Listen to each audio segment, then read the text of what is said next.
Ramazan hoş geldin. Hacı merhaba. Eyvallah sağ ol. Şu an Şeref neredeyiz? verdin. Şu anda Westfan'dayız. Sergval'ındayız. Sergval'ındayız. Sergval'ındayız. Westfan'dayız.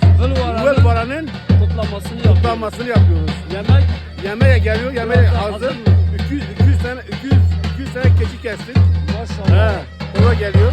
Bütün Bingöl'de Bütün duymuş, Bingöl'e herkes duymuş. gelsene baş gözüsüne. Herkes bizi yani bekliyoruz. Teşekkür ediyoruz. Ben de arkadaşları bir çekeyim müsaadenle.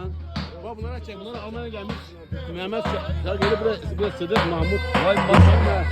Daha bile gelip tokalaşacağız. Bir çekimdeyim.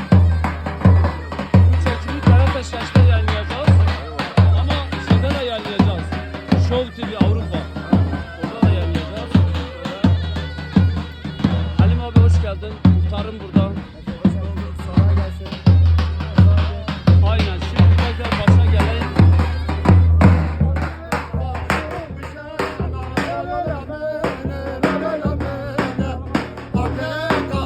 Vılvara Sergval'ındayız şu an. Orada bir kutlama yapılıyor köy adına.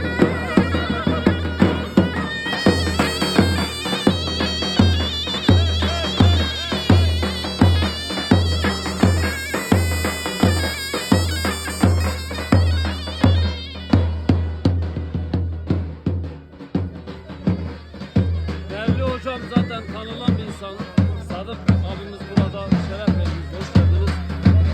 Bir iki televizyonda yayınlanacak bu önemli bir programdır. Böyle Hasan Murat.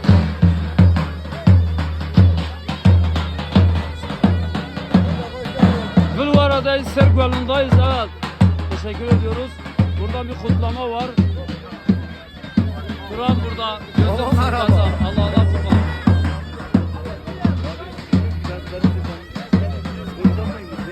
Maya Vılvarı Sergval'ın ya. Maya kutlama birazdan birine cevap inşallah başta yemek yiyin.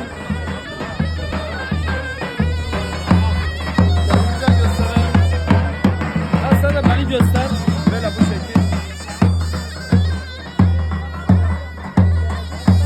Vılvara'dayız. Sergval'ındayız. Vılvara'nın kutlamasını yapıyoruz.